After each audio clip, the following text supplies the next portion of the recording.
classes online, so it automatically opens up, and that way each class I get a transcript of, or if for Hmm. some reason the recording for um, Zoom doesn't work, which has happened, I have an extra recording just in case. Hmm. So if any of you do anything like that, I'll be happy to send you an invitation because I think it's free. Hmm.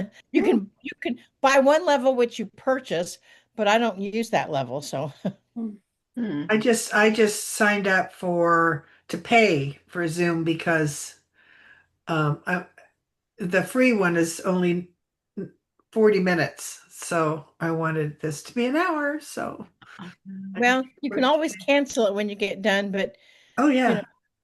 I have I guess I could have sent you my Zoom link because I pay a lot for Zoom.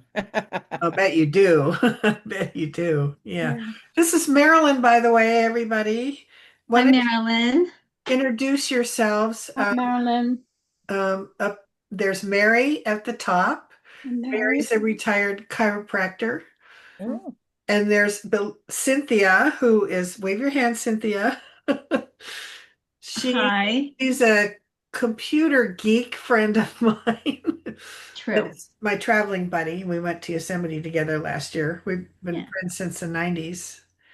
And then over there's Susan. And It looks like it's Dave. us. Huh? What? Yeah, the Dave. Zoom is under Dave's name right now. Yeah. Oh, Dave. Susan, is that right? Just looking at Yeah. I'm looking very feminine for Dave today, aren't I? you are. Yeah.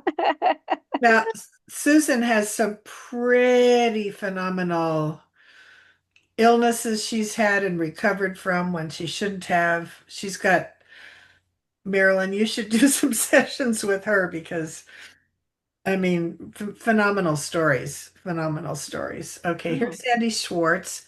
that's lovely.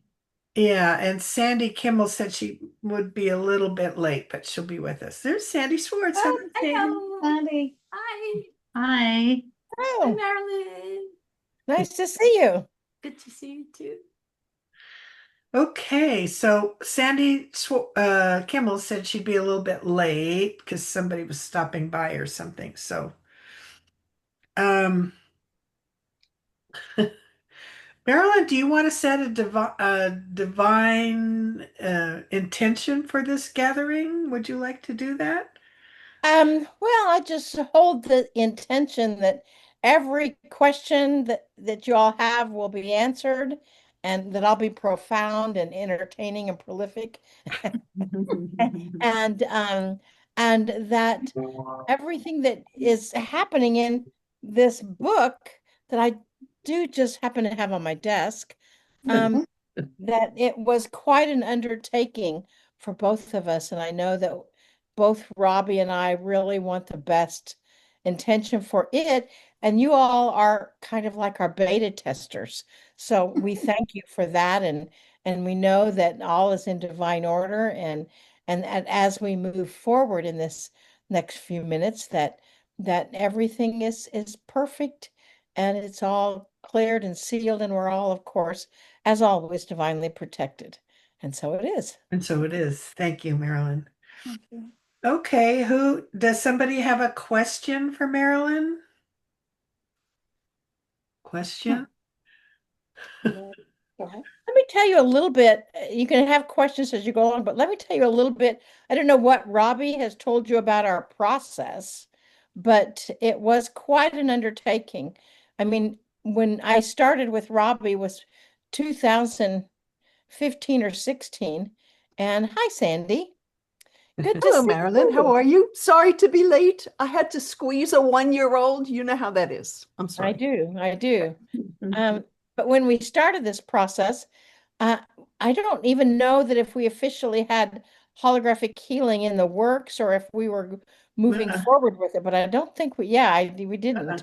And it was a foundational approach for holographic healing, which is a modality that I've been teaching ever since online. And so the book is Robbie's transcriptions and a little bit about the process. And we know that the energy has changed drastically over the years. And so, you don't necessarily have to go into all your past life so much anymore. But sometimes if you need that information, that's a possibility.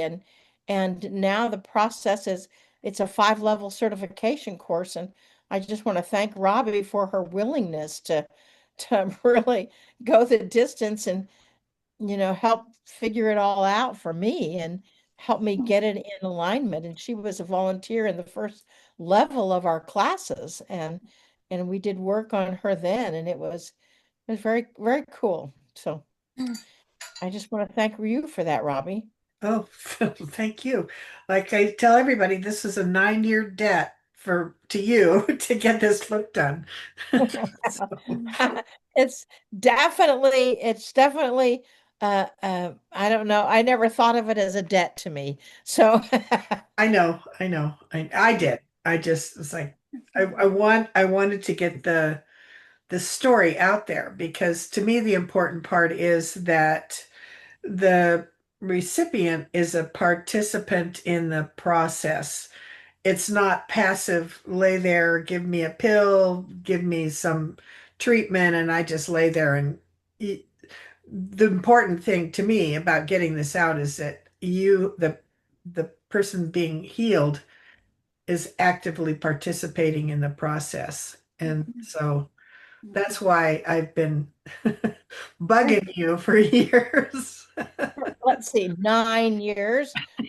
Yeah, and I think that that's unusual in many healing modalities, is that the recipient is actually an active participant in their own healing process. I mean, we all know that the healer is really the person that's receiving the energy, but I think most modalities don't have such active involvement with their client, that they are going into their own body and doing the work. So that's kind of my what I found in this arena. So if anybody has any questions for me about any of parts of the book or anything else, just let me know.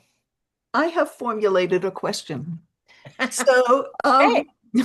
there's a lot of incredibly detailed and accurate medical anatomy and terminology. And I wonder I mean, that's really a testament to you, Marilyn, and the work you've done to create a platform to do this work. And I'm wondering if is that a prerequisite for the certification? What happens if someone isn't versed in anatomy? You get my drift. I absolutely do. And that's one of the good things about this course, I think, is because it's really for anyone. And you, I I'm sure in some past life I've been doctors on multiple Mhm, occasions, mhm, because it just makes the human anatomy make so much sense to me. It doesn't make so much sense to other people. Um, mhm, However, what we provide in the course are ways we provide healthy pictures of healthy bodies, and we provide the person with the ailment, those, x-rays or whatever, so they can see a comparison. And I look at the human anatomy a lot, and we help people understand in the course what they're looking at.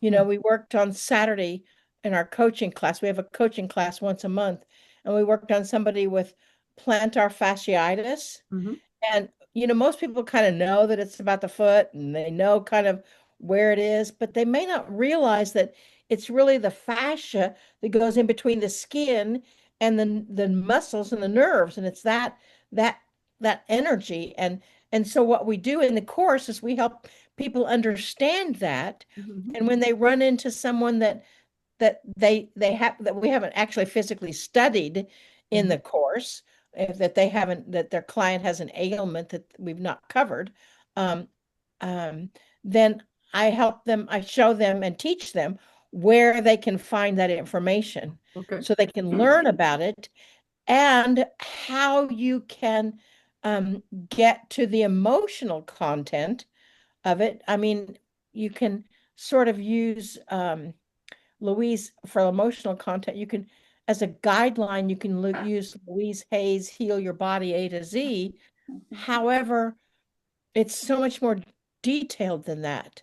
So in the course, I really teach people how to sort of be a detective Mhm. and really get to the bottom of the emotional content as well as get to the bottom of the physical content because both components play every bit as much a part as anything else. I Mhm. mean, as you saw in the book, Robbie, the emotional content of moving forward and then the child and all of that played such an active part that that you really have to sort of ferret that out, and that takes more than just one session, you know? Oh, Does that absolutely. answer your question?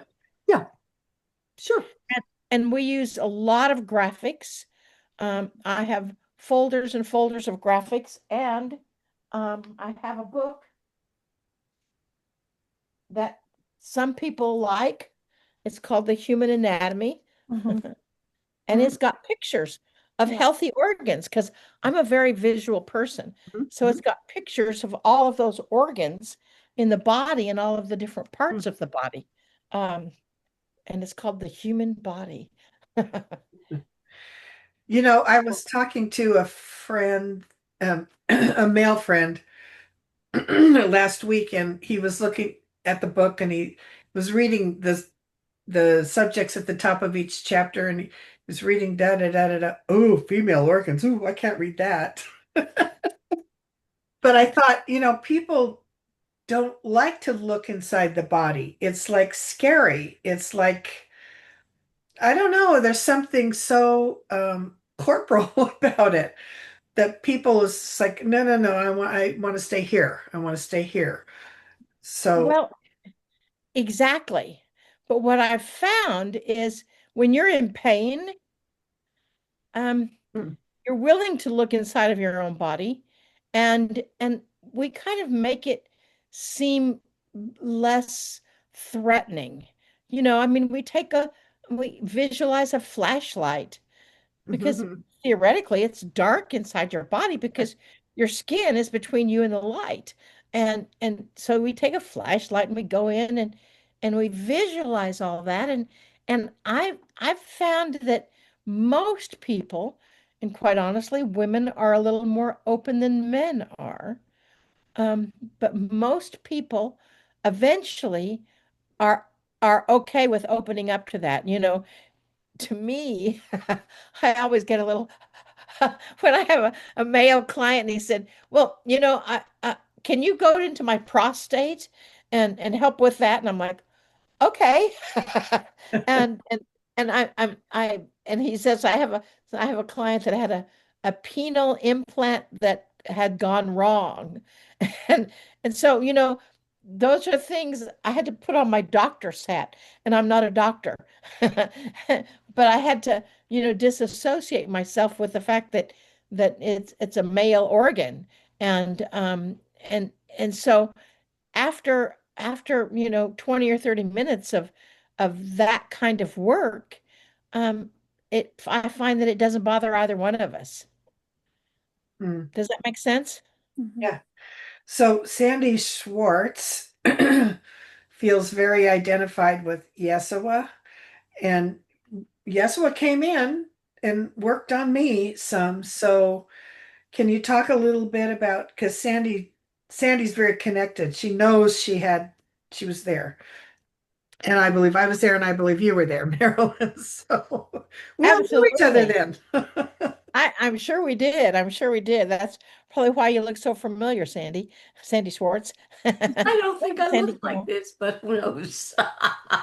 Yeah. No, it's But spiritual. you feel so familiar. But I think that uh, Yeshua, I mean, Jesus said, whatever I can do, you can do. and we just had to really get out of the way. And quite honestly, when I first started doing this work, which was the 90s, I was deacon in the Christian church. This was, and when I talked to my minister about the possibility of seeing into people's bodies and working with the healing energy, he's like, "Oh, well, that's of the devil." And it's like, uh, uh, but wait, that's not what Jesus said. And so I really had to come to grips with that. And then when I started channeling and Yeshua came in, I mean, Robbie was there when, I mean, I went to Israel for the first time in 2014. And then we did 5 segments for the double digit with Jesus, Yeshua, answering questions from our audience.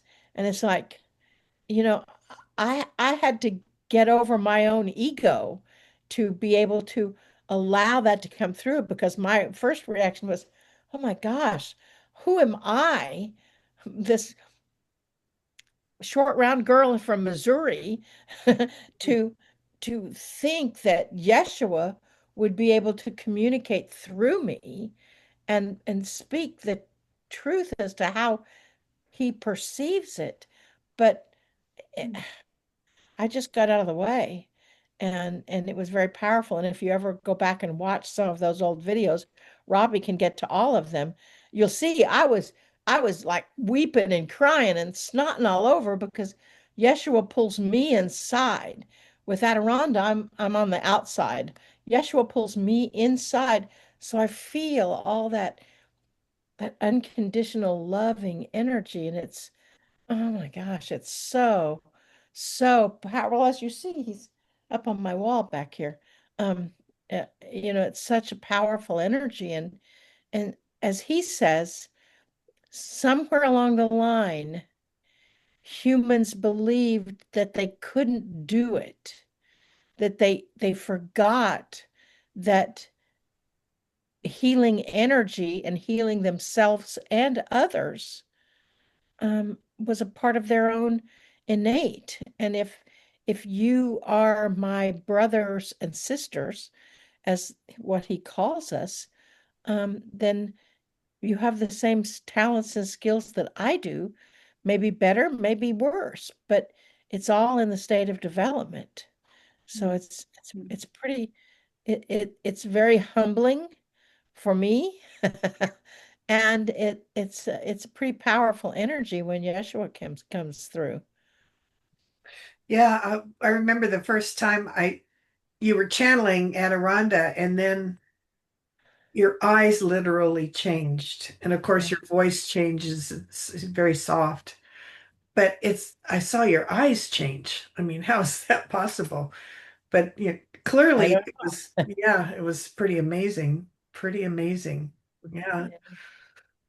Wow. Well, I have my brother was a fundamentalist minister. I think you all know that. And he's passed on, but his wife is still very actively believing that. And I would love to share this book with her, but I'm afraid she will react because my brother's belief was that if it's not in the Bible, it's blasphemy. And so I'm sure she would follow the same line of thinking and past lives and all that, which used to be part of Christianity. Past lives used to be there. Right. So they wrote it out because it was inconvenient. So, Yeah. The Essenes, um, Jesus was a part of that community as well. Um, they believed in past lives, and it wasn't until the Romans or the Church of England, or I don't know where all it came in, that all of a sudden they didn't believe in that, and that was blasphemy. So it's an interesting undertaking, and it is interesting to share the energy, because a lot of times people will ask me about the healing, and if they're in that mindset, then you don't have to be a channel to heal somebody or to work with healing energy. Um, but if they're in that mindset, I just explain it in a scientific way. The body is an electrical system, right?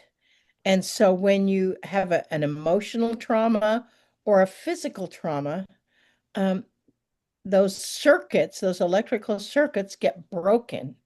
And when you have an emotional trauma or a physical trauma, the muscles and the nerves automatically move in to protect that traumatized body part. And so that causes all kinds of other challenges. So, I mean, that's a scientific approach. So what we do is help the muscles, the nerves, the body, the organs, whatever, realign themselves and remember, because everything carries memory, help them remember what it was like before there was ever a problem. And right now, we're working with someone that was diagnosed with Parkinson's. And this is the first Parkinson's patient that has been willing to go the distance with us. And he's been working with us since January. And I actually, because I have been traveling extensively over the past few months, um, turned him over to one of our certified practitioners, and his tremors have nearly stopped. And I know. And his doctor is also saying, well, how is this possible? And we're trying to explain it to the doctor. And so it's been pretty phenomenal, the results that we've been getting. I've And it's been And I've been listening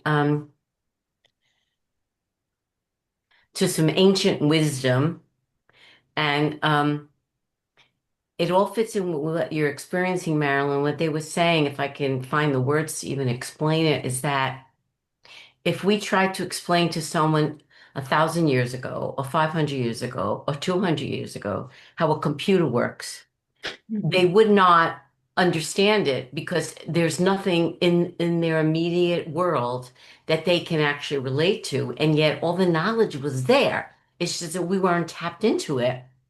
Um, and so it sounds like the work you're doing, like all that, it's there. The knowledge, the ability, it's there in the high realms, whatever we want to call it.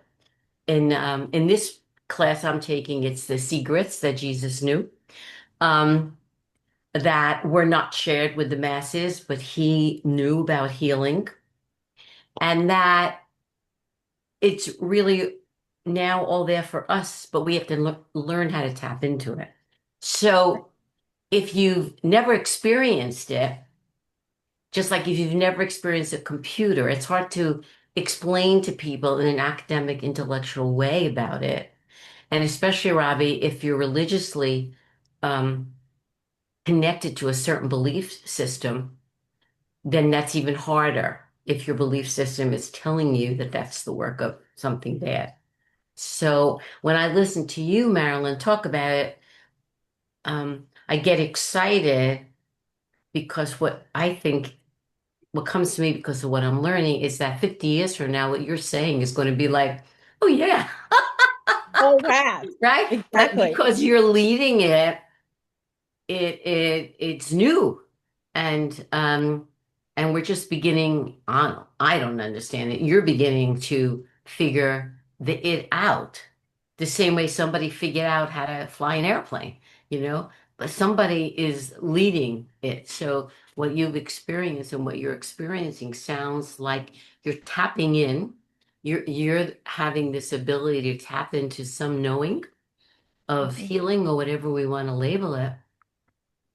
Because one of the things in this class I'm taking, they were talking about was that the atoms of our bodies, or the atoms are millions of years old in our bodies. It's like stardust, you know, and the atoms know how to be healthy.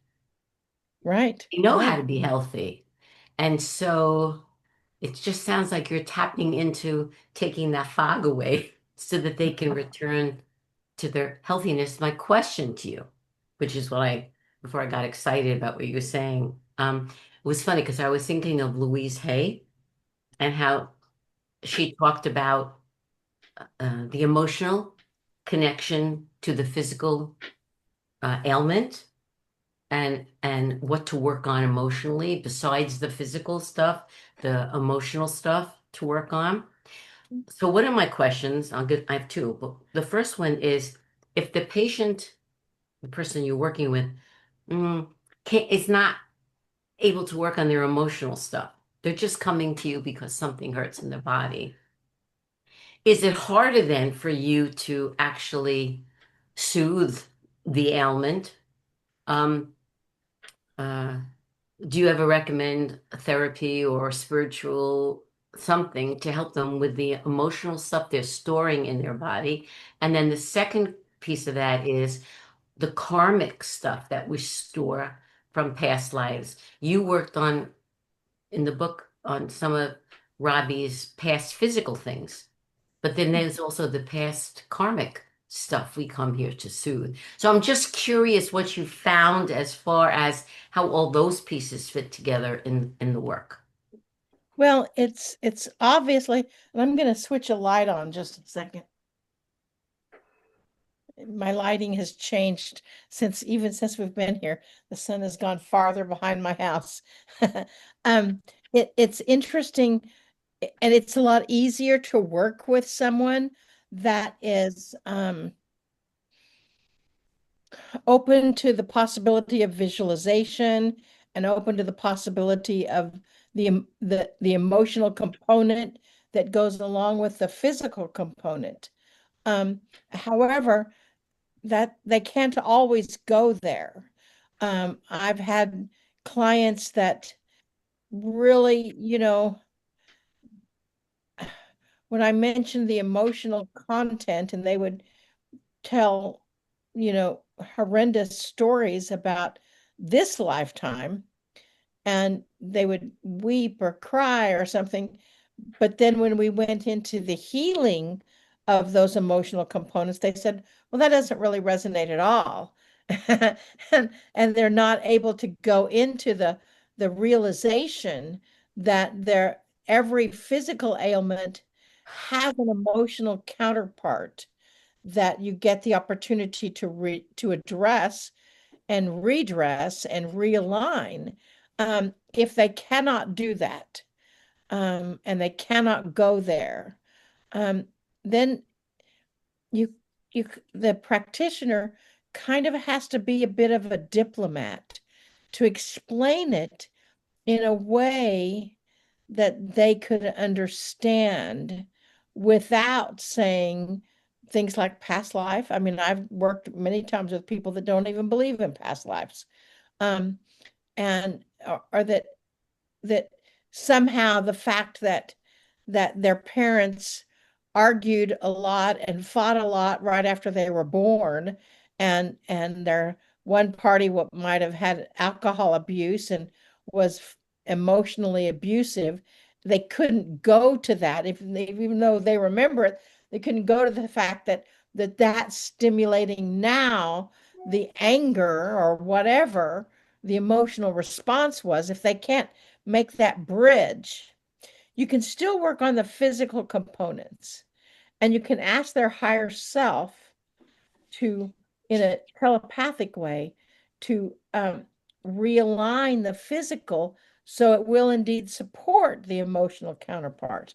And many times when you can build a relationship with someone, they learn to trust the practitioner more, so they learn to be able to imagine things that so if when they were a kid, if their parents, like for me, my parents said, you're not big enough to do that, you're not good enough to do that, you can't do that. So that's the programming that stuck, right?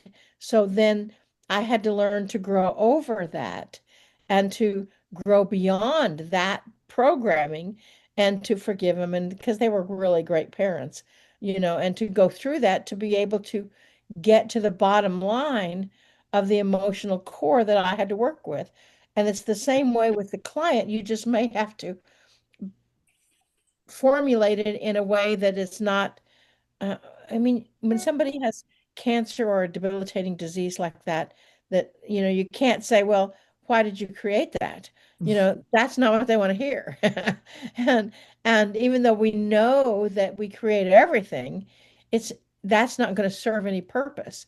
And so that's one of the things we teach in the course is how to present things without dependent upon past lives, without being dependent upon other programs or happenings in your life.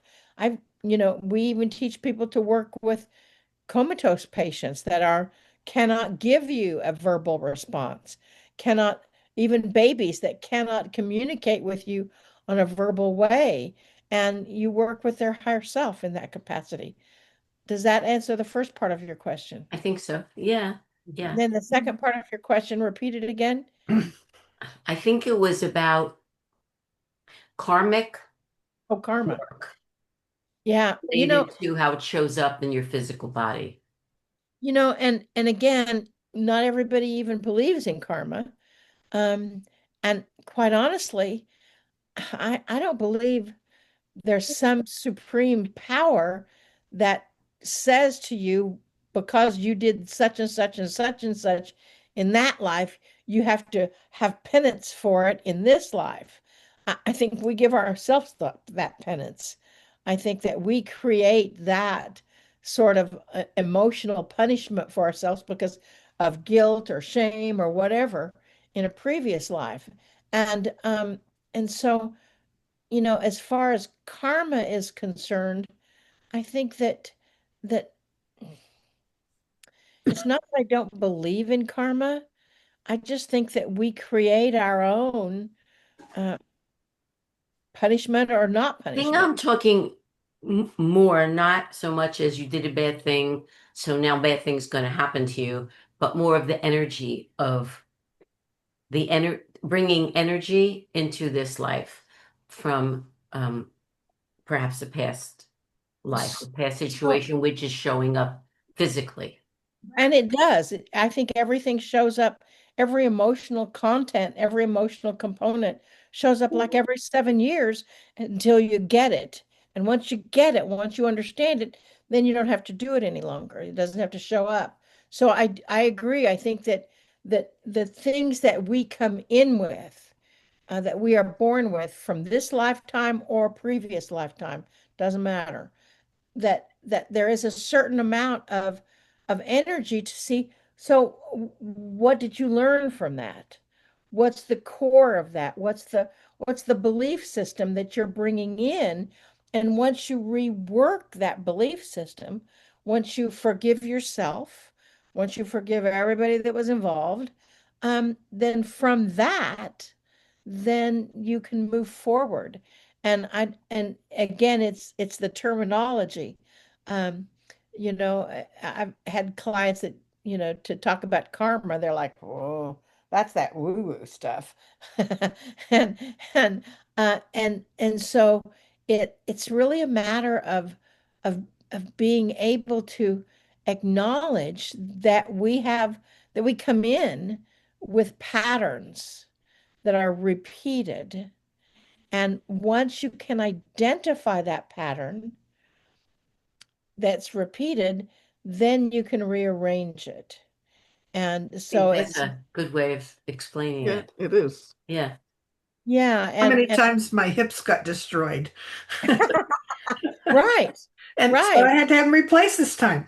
It's like exactly, exactly. So it's a matter of having the realization that, you know, as much as it's hard to say, we create all of this. And so why? What's the core? What's the bottom line belief? What's the bottom line program? What's the bottom line pattern that was there maybe in the beginning? Or how can we rearrange it now so it's not affecting our physical being? Does that answer your Yeah, question? I do believe so, Marilyn, and I certainly believe that it's not black and white. You just Mhm. that it's all intertwined. And that I guess my question really basically was, does the physical healing work better and stay longer if the patient, is capable of also working on their thoughts and their feelings. I think now that I'm saying it, I think it was, oh my God, what was his name? Bernie Mm, mm. Siegel, who talked about the body, mind, spirit connection. He was like one of the first doctors willing to go to the woo-woo place. And he talked about how he saw his cancer patients, um, the ones who were willing and capable of working on their emotions, that they recuperated faster and stayed cancer-free longer. And that's when he started doing all that research. Right. And that's the power place. And I find it, yes, it's much easier to work with people that get it, that understand those possibilities, that understand that the body can rearrange itself, and understand that the emotional component, your past, your present, your relationship that you had with your parents, the relationship you had with your spouses or spouse or significant others, all those play a part in the physicality of your body. And with that, once you can acknowledge that, it's much easier to redirect it and realign it. And it normally doesn't stay or stick. That's where you get the opportunity to be a little patient with your body. People now, they just want, like, give me the microwave version or give me the quick fix. And you may be without pain after a session for 2 to 3 days, and then the pain starts to creep back in because your body's like trying to learn a new way to be. And then before, well, excuse me, before it gets a full-blown pain, you do another session, and then it lasts for 3 or 4 days, and then you do another session, and then it lasts for 5 or 6 days, and so eventually you don't need the sessions any longer. That's one of the things that with Robbie, um, we had some consistency, but there were sometimes vast times where we didn't have a session. And I think that she would have responded much more quickly if we could have had, uh, uh, you know, all those sessions that we had in a 3 or 4 month time period. And so I And think that was also, you're absolutely right. When we worked, every few days, then we really progressed. But I have also, a question. Is that noise out my window bothering anybody? What noise? Oh, okay. I was going to go close the window if it was bothering you. Sorry. no, but I also want to say it took me a while to really understand how it was working. And so once sort of mid book, I really got it. And then we made better progress because I was trying to learn, on faith. I was doing it a lot on faith. Okay, Marilyn says this, so it must be true. Okay. But then eventually I got to really understand it and believe it. Then we made greater progress. I Well, think. that actually opens the door to a question that I had. I mean, you were amazing, Robbie. I mean, I read the book. I was like, Marilyn, of course, you were amazing, but Robbie's ability to go in there with you. So, what happens if there's someone? I mean, you talked about if someone's blocked from accessing their emotion, but what about someone who can't go inside, who is not visual, doesn't have that insight to be able to, you know, to go with you with the little roto-rooter guy and the, angelic oil, and how do you deal with, because not everyone, has access. exactly. Not Or everyone's even to Rob. piggyback on that, Sandy, like I was going to ask, like Alzheimer's, like my mom, like how do you get past a brain that can't? Right. I was curious. Right. to Yeah. piggyback on your question. Yeah, and both to answer to both questions, when you have somebody that is uh, uh, uh, aware of what's going on, Sandy, when they're aware of it and but they don't can't visualize or can't follow the flashlight into their Right. body and Right. visualize what's going on, first I'd say, well, use your imagination.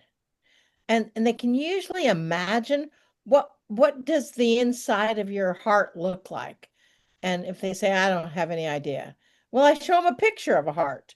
And then I say, okay, so what does the inside of your heart look like? I just imagine what that would look like.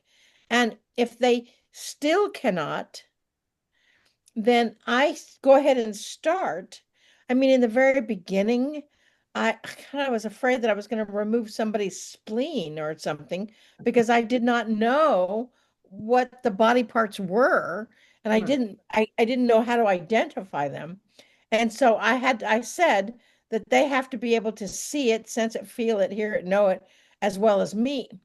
Now I don't have to have that.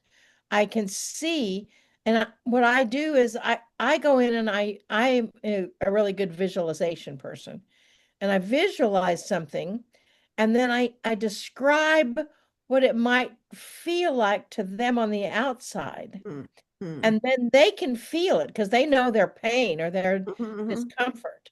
And so they can feel that and they say, yeah, that's exactly what it feels like. And then I communicate with them, and I teach this in my course as well.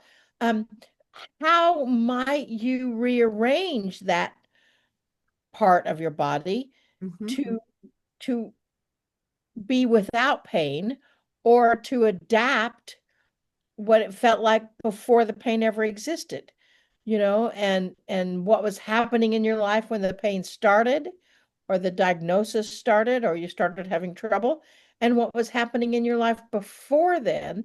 And mhm, then I help them remember a time when they were without pain. mhm. And um and so we kind of address it in that capacity, because you're right, not everybody Right. can visualize like Robbie, who was great. Right. I mean, want to talk about a perfect client. Yeah, well, let's go into your body and hold a flashlight and look around and tell me what you see. Woo, I see the same thing. And I find that the more I work with people, the better they get at it. And if they cannot, and if they make the statement, I can't visualize or imagine anything, uh, then I remind them that when they say that, that's a confirmation Right. that they cannot. So Right. if they would like to be able to, then they might rephrase that and say, in the past, I've not been very good at it, but I'm getting better. Mhm, mhm. And help them see that skill, because everybody has that innate ability, and help them see that skill in a different light.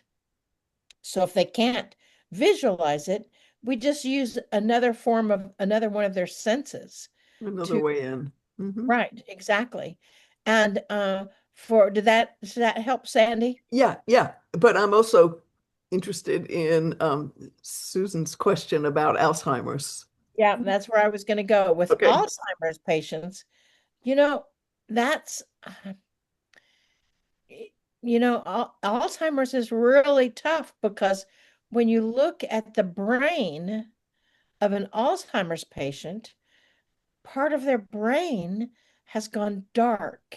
Mm, It actually, I mean, when you Google that, it part of their brain seems to have deteriorated. And so whatever part their memory is, and this is where I've learned a lot about the brain. And like the part of the brain that takes short-term memories and makes it into long-term memories. Um, depending on how their Alzheimer's shows up. And then we simply, they may not be able to verbalize that.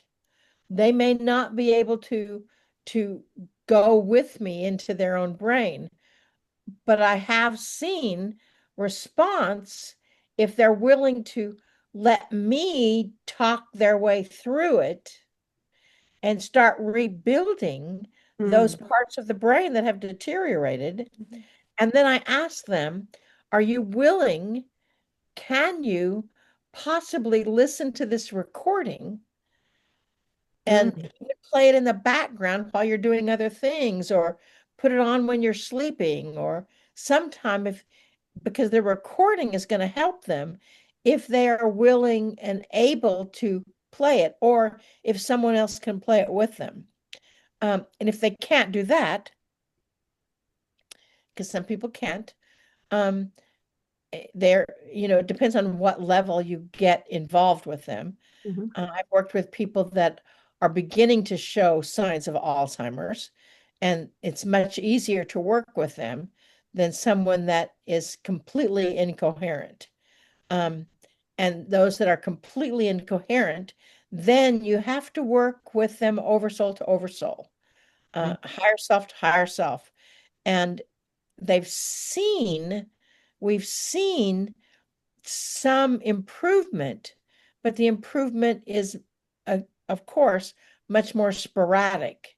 They may recognize their family more often, but it's not complete, and it's difficult for the patient to acknowledge that kind of work.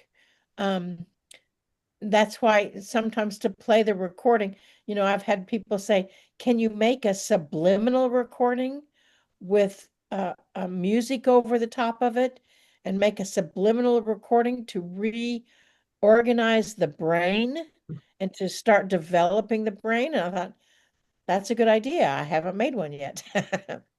But something like that might be effective.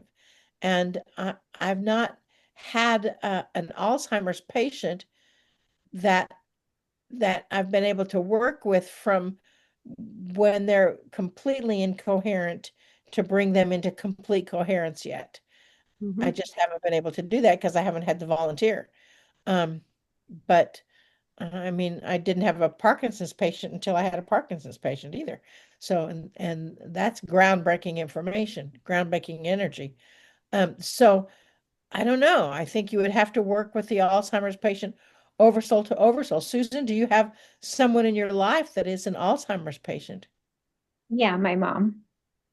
And how developed is the Alzheimer's? She's not great, and she's young, so it started young. She's only 68, and she's already in a facility. And so that it actually leads to my other question with you. Like, I can see where different lines come in, whether it's ancestral, collective, right, or past life, and you have to go where someone's comfortable where that is. And does that affect the way that you do your work, because it's different layers or different levels when you see it in someone when you're working with them?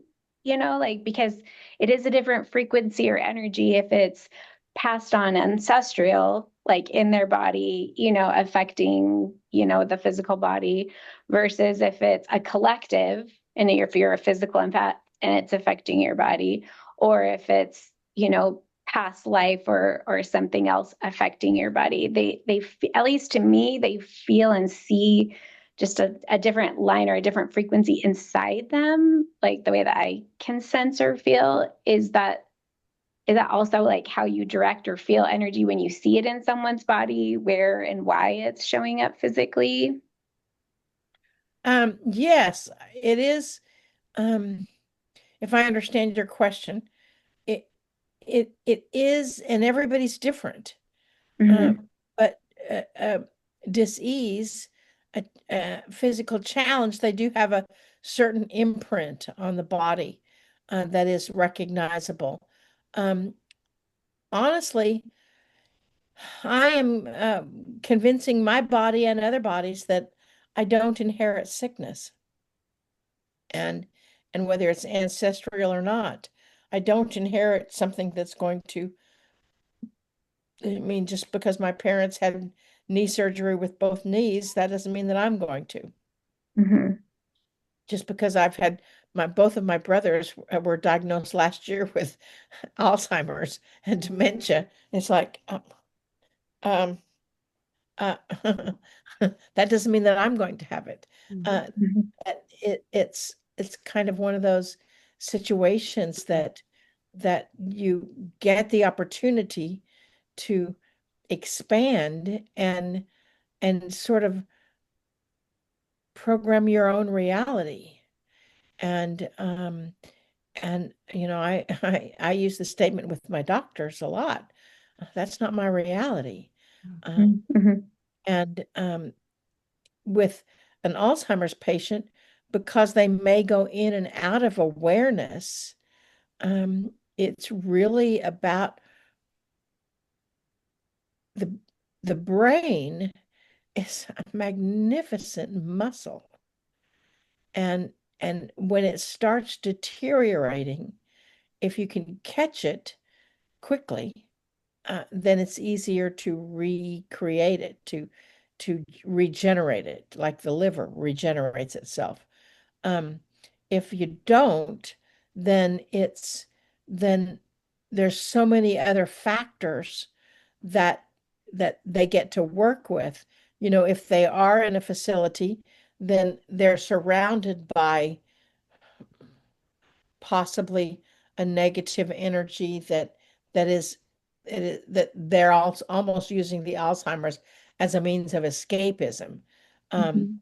and but also I know to sometimes to keep people safe, that's what has to happen.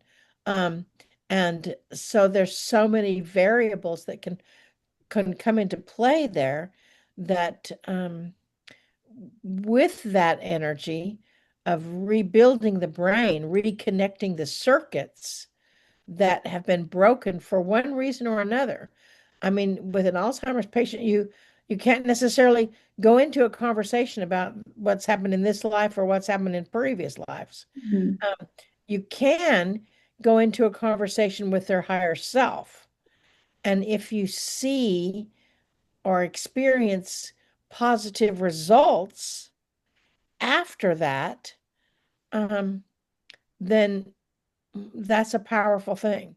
And that's what you get the opportunity to hang on to, even though ancestrally, your programming may be different. You know, that's not my reality. I mean, personally, my dad had it, and my sister had pulmonary hypertension. I was diagnosed with pulmonary hypertension in 2019. The doctor said there's no cure for that. And my belief is I don't inherit sickness. I don't inherit sickness. And when they did the genetic test on me, it's not in my genetics to have this. So that means it's in my mind. So, so then you get the opportunity to realize what your own reality is. Am I making any sense here? Am I answering Yeah, your question? I understand. Yeah. Does that help at all? Yeah.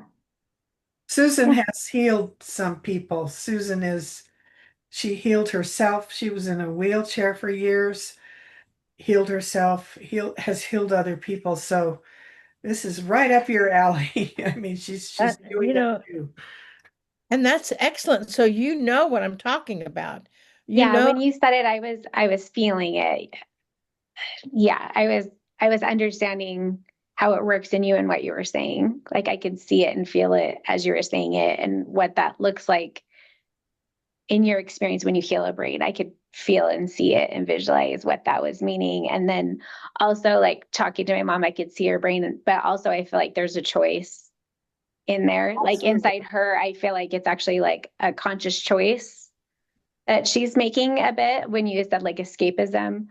When yep. you were talking, I was like, oh yeah, she's blocked certain things because she wants to have the experience because it's a lesson that she wants her other children to experience. When I was like talking, when you were doing that, I was like, oh, okay, this is meaningful for her. She doesn't necessarily want a cure, even though maybe her words sometimes say that she does. Like inside they're trying to heal it. It's a like a nope, it's a no. I'm And like, oh, and honoring there's the also no.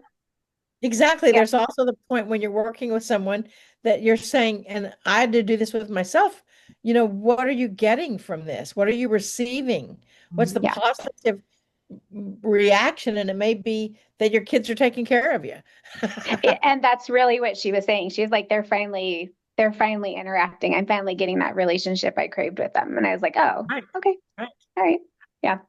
So as you were talking, I was talking to her and feeling it and doing the brain. I was like, oh, okay, that made sense. Yeah. Yeah. For me. Yeah, that was great. Thank you. So Sure. Mary worked with physical bodies her whole professional career. Mary did. And you had a question when we had lunch that's Mary's the one that said, where were the hands?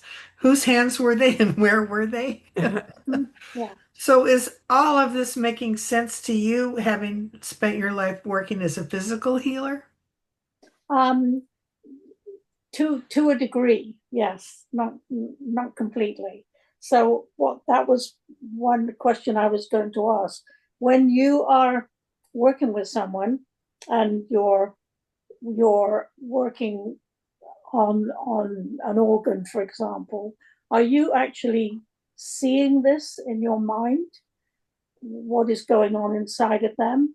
Is this are you are you visualizing it, or are you getting this information from some other way? I think, Mary, I think it's all of the above. Mm-hmm. I think that I always use the term I see, but I Mm-hmm. don't necessarily see with Okay. my eyes open.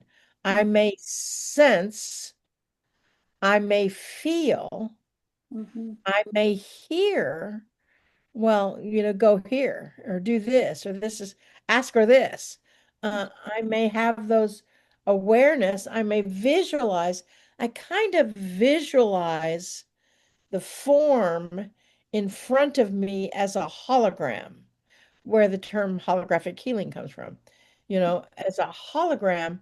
And I sort of look, I visualize that in front of me with my eyes closed, usually, Mm-hmm. and I sense that uh, everything is energy, Right. and and uh, so if everything is energy, then there's no difference between you and me, even though you're in California and I'm in Missouri. Mm-hmm. And so when I visualize and set my intention, because if everything is energy, intention is also everything. Mm-hmm.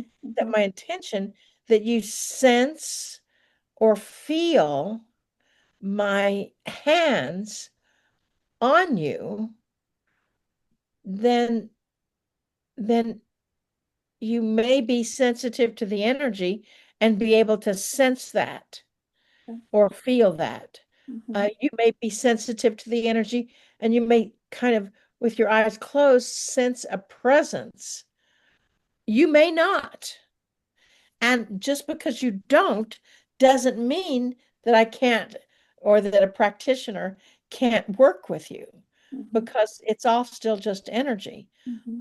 And when, like I would say, I would place my hands on Robbie's head, um, then I open the chakras in my hands. That's what I'm doing here. And I just sense or feel or visualize her energy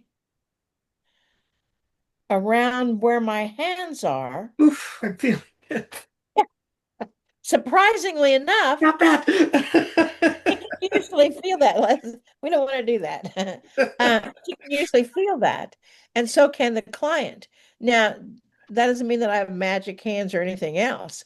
That just means that energy is energy, and uh, a nurse or a doctor may get the intuitive message that they need to go check on a patient, and they realize that patient may be in distress. It's the same thing. Mm-hmm. Uh, a massage therapist may automatically go to the small of the back, even though the client said that their hands are tingling. Um, but they may be drawn to the back because that's where the problem really starts. Does that make sense, Mary? Yeah, yeah, yeah, it does. And so it if like Robbie's very sensitive, and she's like the dream client. Um, I mean, because she does feel it. I mean, just as I was using the example, she could feel us talking about it, and not everybody is that way. Uh, if they, I've worked with people that I don't feel anything, I don't see anything, I don't hear anything, I don't do any of that. But if they're willing to accept the possibility that everything is energy and that wherever I am, I can help their energy or they can help their energy, with the emotional content, uh, then it seems to work very effectively. So it's 4 o'clock. Cynthia, we haven't heard from you. Did you have a question?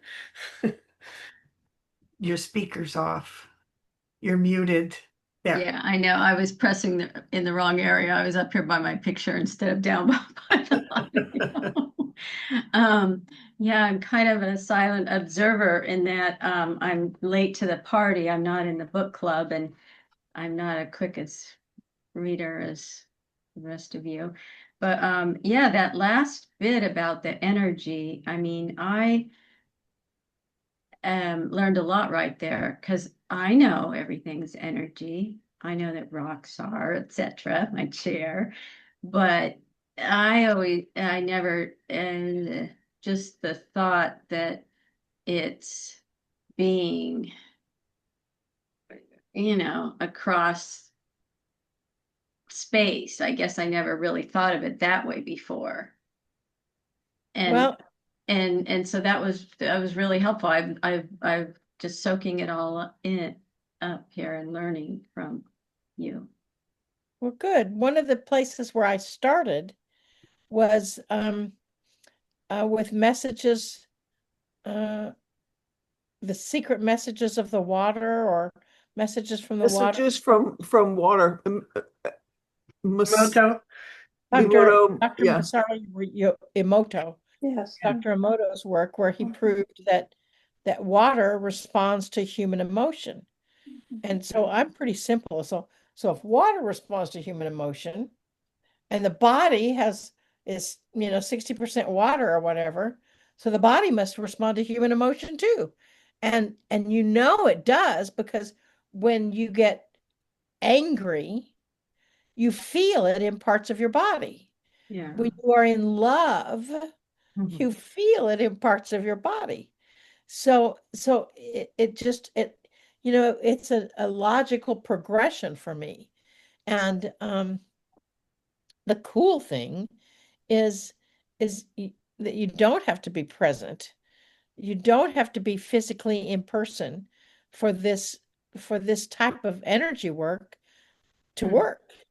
And that's a powerful thing because everything is energy. And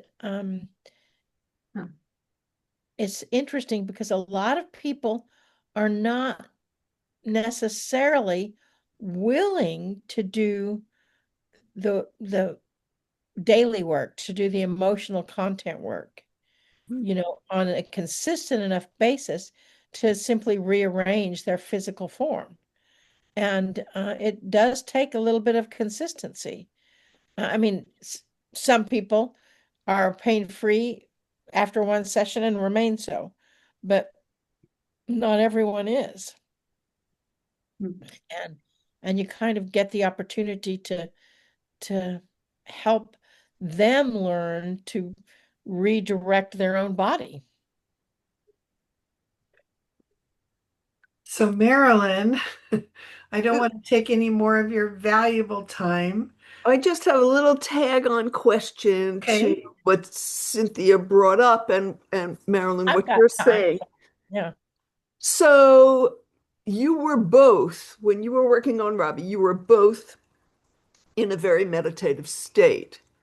can you work on someone if they're off playing golf and not even, if their oversoul had given you permission to go in, but they didn't have time? I mean, it's kind of a silly idea, but can you work on someone who's not also meeting you in that energetic space?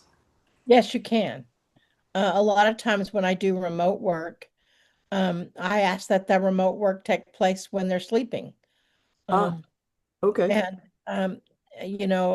I've worked on, babies that are obviously doing something else, and not listening to what I'm saying. And I find that I work it in the same capacity. Um, I've sensed, I've, and I train people to, go in and, sense whatever is happening, whether they're playing golf or no matter what they're doing. Is it more effective if they're an active participant? I think it's a little faster. Mm-hmm. And they may receive relief uh, from whether they're willing to be on I always, to be on a session or not. If they're not willing to be on a session, we can help release the pain, but the emotional content is still there, so the pain may Right. come back. Right. Then they may say, oh, well, this doesn't work because my pain came back. Right. But, Right. and that's where, I mean, Robbie says you have to believe that it will work. And I don't know that you would have to believe that it will work, but I think Right. it sticks and stays a lot better with a more active participant than a passive participant. If it's possible to have an active participant. If it's not possible, um, I've, again, worked with people on brain tumors and heart ailments of babies and people that were comatose that came out of the coma that are now still alive today because we deteriorated, or they deteriorated with their help of their higher self, their own brain tumor. Um, Mm-hmm. so it is possible, absolutely. When they're on the golf course, you certainly can do that. I think it just helps if they are, if at some point they Right, I can be get an it. active participant. Many times I will do a session with someone, and then I will ask, is it okay if I work with you overnight? And Mm-hmm. then do another session, and then I don't charge for, and then I see them um, overnight getting better, Mm-hmm. and they're not actively involved with that. Okay. Mhm. Thank you. So, Marilyn, thank you. Thank you for your valuable time. And we all learned so much today. And I, I've recorded it. So there were several members of our group that could not be here today. So I've recorded it for them to share with them. So thank you, not only for today, but for all that you do and for showing up in my life. Thank you. Thank you. Well, I think we need to thank Jean and David, huh? Yeah, Or Kathleen and Judson. yeah, Jean's gone. Jean's gone. I But know, but we need to thank David. yeah, yeah, it's such a And because I think they introduced us, right? they did. Yeah, they did.